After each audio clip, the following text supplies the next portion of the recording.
What's up guys, welcome to another video. So yeah, I did cut my hair off. So at the moment I have kind of hit a snag on the progress on the E36 just because of where it's at. So if you guys kind of see, it's just gravel.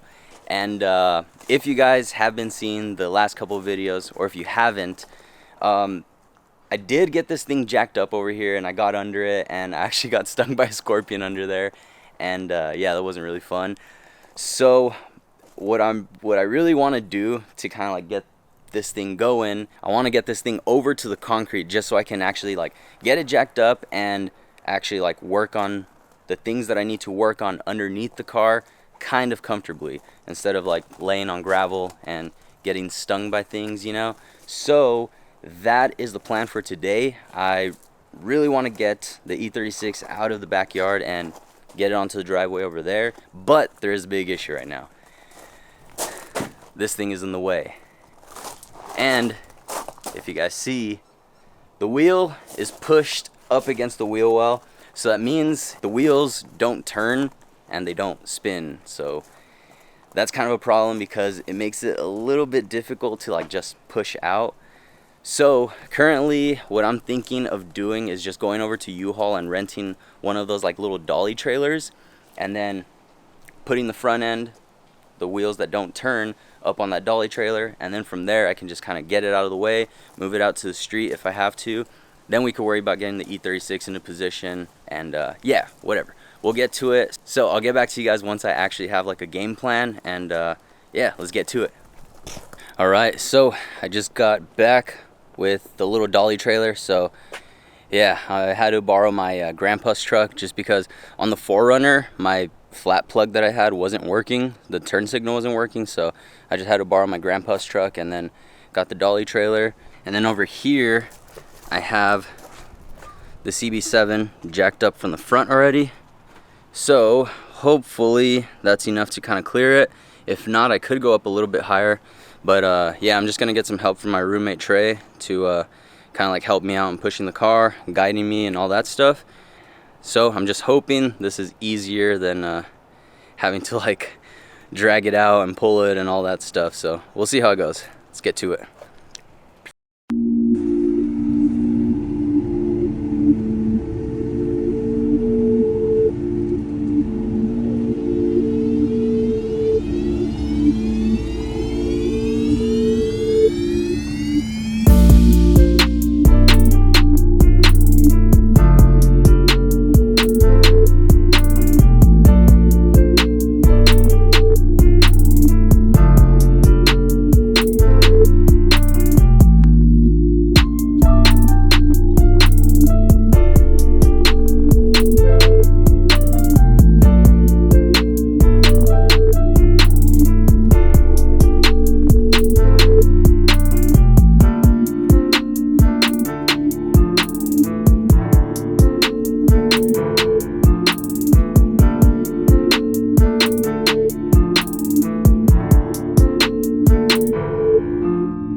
Oh, it's retro booming.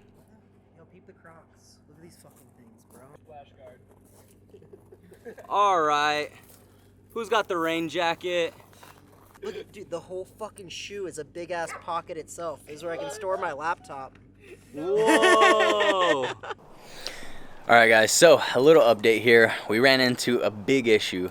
So this is completely my fault just because I don't really have any experience with like towing or trailers or anything, but I didn't really know that you can't back a dolly trailer up. You can't really back a dolly trailer up. So yeah, I was trying to back it in to the driveway and stuff, and it just wasn't happening. Right now, the CB7 is chilling right over there in the street. So yeah, I'm gonna need to figure something out with that. But yeah, in the meantime right now, I need to get that truck back over to my grandpa. So yeah, I'm gonna go take that over and take the trailer back. But the good thing, we have the E36 out. So right now it is in the gravel, but once I figure out what we're gonna do with the CB, and once we get the CB back there, then we could get the E36 in the driveway over here, and I can get started on working on that thing and continue the progress on this. So before I get started on figuring out what to do with that CB7, just because I don't really want the crashed car out in the street like that, yeah, so I really need to figure out how I'm gonna get that thing back into the backyard over here. And right now, kind of what I'm thinking, because like the big issue right now is that the wheels don't roll. So what I'm thinking is, Trey just pointed it out to me today that that I have adjustable coilovers, and I never really thought to just lift them up. So yeah, so what I think I'm gonna do is actually just raise the front end of the car, and hopefully if I could lift it enough, that'll kind of clear the wheels so that they can actually roll and turn a little bit.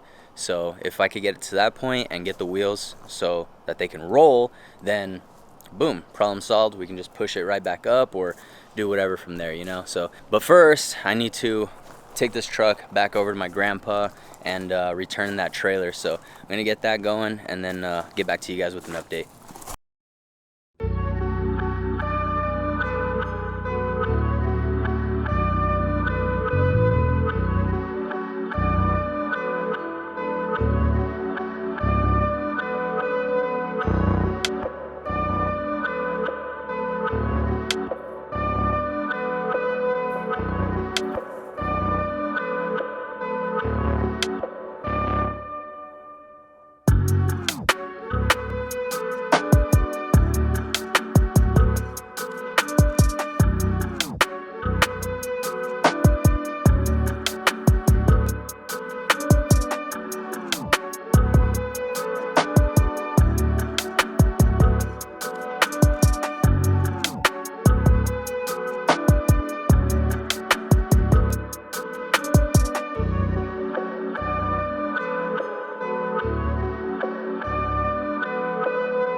After like an hour of struggling, finally got the E36 parked in its spot where I can keep working on it.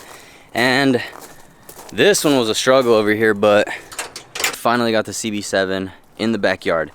And while it was on the street and while I had it jacked up, I pretty much just adjusted the ride height of the front coilovers kind of as much as I could. They're all broken, but I was still able to kind of like extend the ride height, and that basically lifted the car enough so that the wheels won't rub up against the back of the wheel well. So we were able to just kind of push it. So basically what we did, we just pushed it, and in order to turn it, I would just jack up the front end, jack it up, and then we would push it to the side.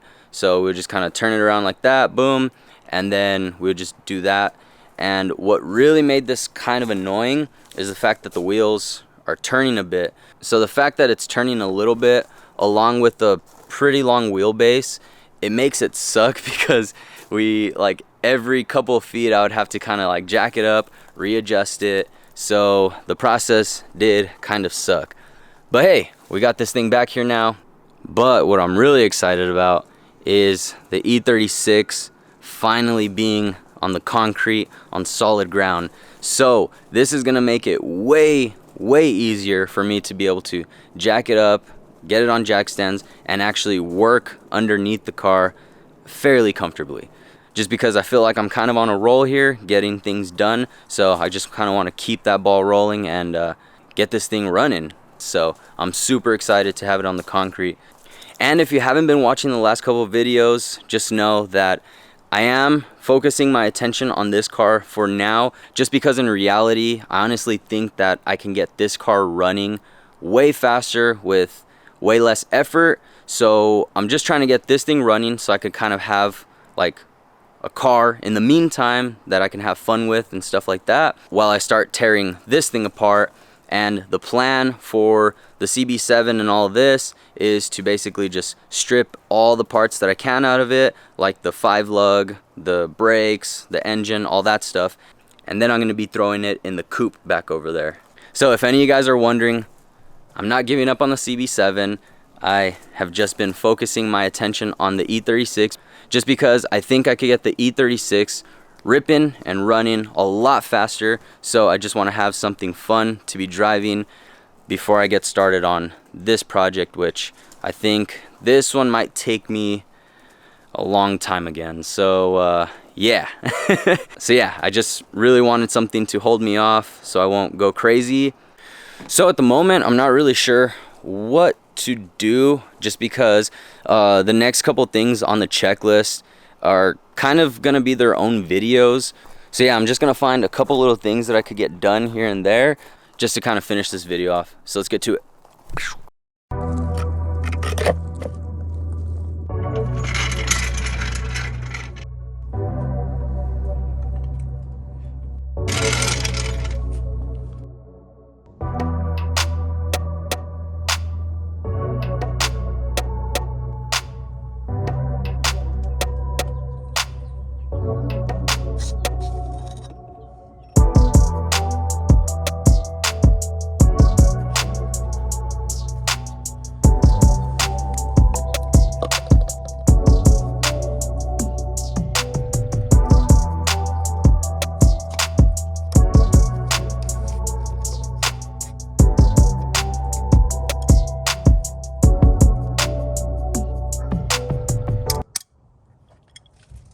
So I just got done changing the oil on this thing, so that's one of the things on the checklist. Now I just need to go through and actually like fill this thing up with coolant, or I'm actually just gonna fill it up with water, with distilled water. I'm gonna first make sure that all of the coolant lines are all connected and everything, because I did take off the intake manifold at one point, so I did disconnect a lot of those little like coolant lines and stuff. So I'm just gonna go through, double check, make sure that everything is all connected here, and then from there I could fill everything up.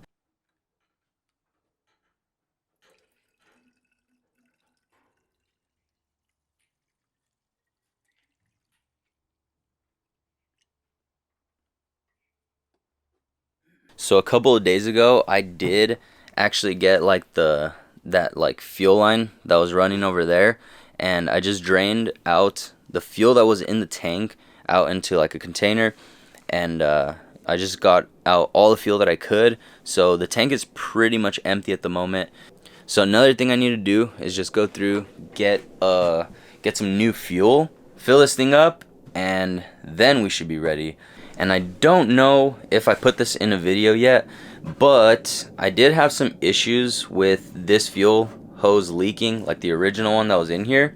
I'm pretty sure it was just leaking because the inside was like all rotted out, and basically like some of the layers of the hose were kind of like delaminating, and basically I would cut it shorter and cut it shorter, but I think the whole hose was just kind of like delamed, or like the layers were delaminating. But yeah, I just kind of put this I just got this old -6 AN hose on it, and then I just need to tighten it up on that. And another update, I did kind of switch up the way I routed the brake lines to the rear, just to kind of make it a little bit more simple. Now I just think it looks a whole lot more even. And then if I end up getting some sort of like a block off panel, I think it'll be a little bit more clean, because it'll just be like one hole going into that panel as opposed to like the lines.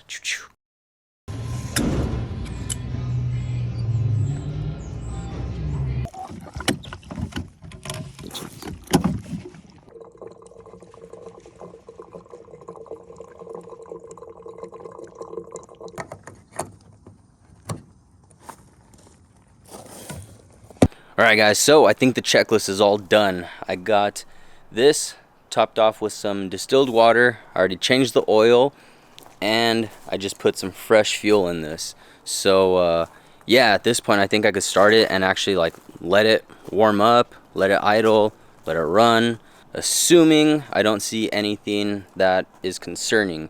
If it starts, I'm just gonna let it idle. I'll let it run. I'll keep an eye out for anything, like any leaks or just anything I should be worried about. And yeah, we'll go from there. I'm super excited.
Is the Vanos leaking right here? This Vanos, the big plug?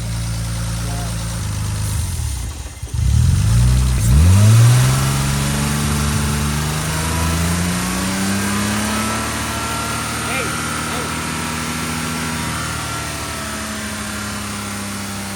get the plug off of it.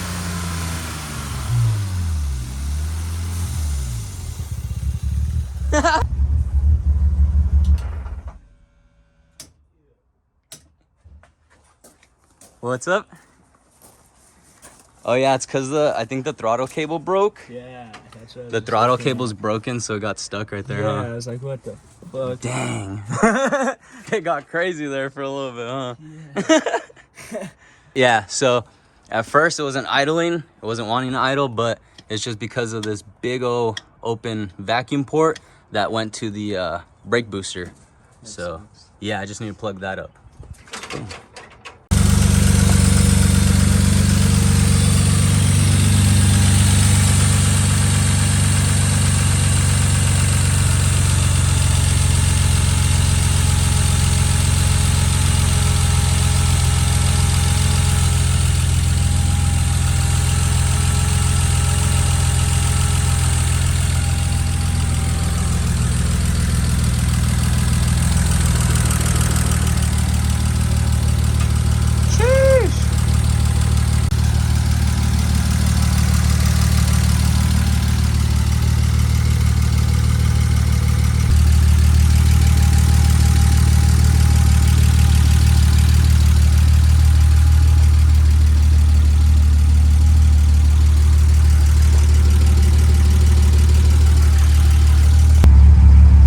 I'm just gonna let it idle a little bit longer, see how it runs.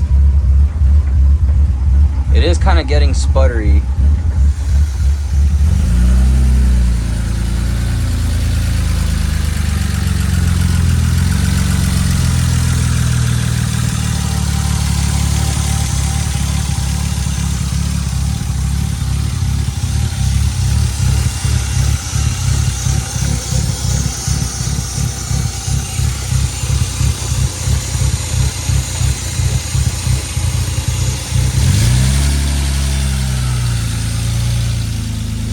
It seems to kind of like idle pretty nicely, then it gets a little sputtery, then it like picks the idle back up, gets sputtery.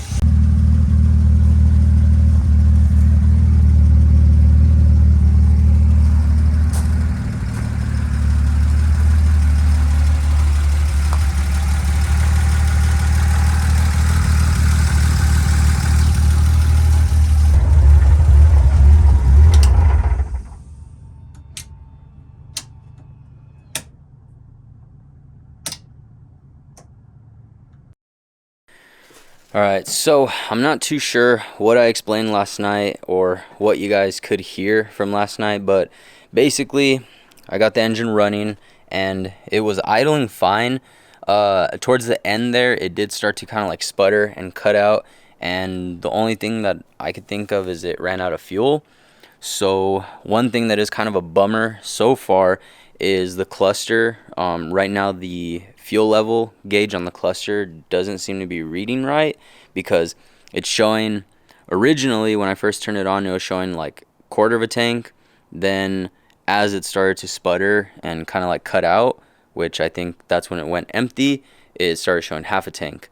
So I'm not exactly sure if, yeah, I'm just really not too sure, because that could be something that I wired incorrectly.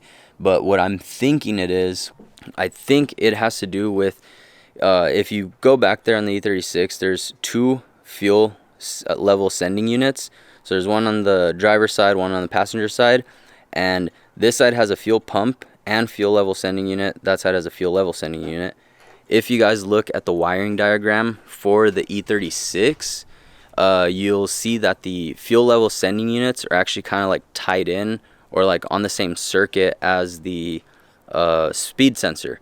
And that's why I think that's not working, is because the speed sensor is not even connected into my harness. So once I connect that, I'm hoping we start getting a reading on the actual, or we get a correct reading on the fuel level gauge. Chew! Alright guys, there we are. This thing is running.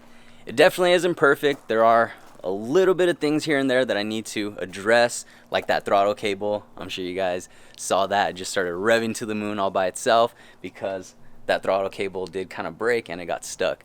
But just little things like that, once those are addressed, this thing should be ripping. So I'm just gonna go ahead and wrap this video up here, because I'm actually about to get started on pretty much like the last thing on the checklist. So make sure you guys hit that subscribe button and keep an eye out for next week's video. So overall, I'm just beyond stoked on the progress. I really couldn't ask for more. And yeah, I hope you guys are excited for that. I'll see you guys in the next one. Later.